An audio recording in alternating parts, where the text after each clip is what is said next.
Maswerteng gabi po mga ka-STL. Narito na po ang resulta ng STL Pangasinan para sa araw na to, third draw.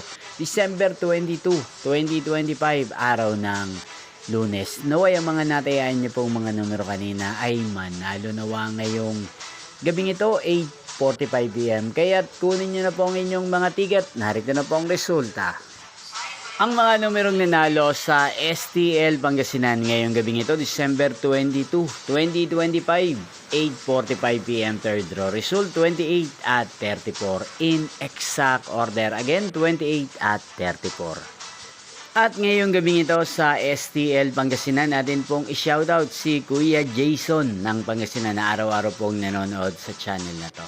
Shoutout po sa inyo kay Jason. Sana po ay nasa maayos kayong kalagayan. At sa lahat po ng mga taga-Pangasinan, lagi din pong nakasubaybay sa channel na to. Shoutout po sa inyo. Inyo pong napanood ang resulta ng STL Pangasinan. Maraming salamat po sa patuloy niyo pong panonood at pagsuporta sa aking channel. Magkita-kita pong muli tayo bukas ng alas 12 ng tanghali. Thank you for watching.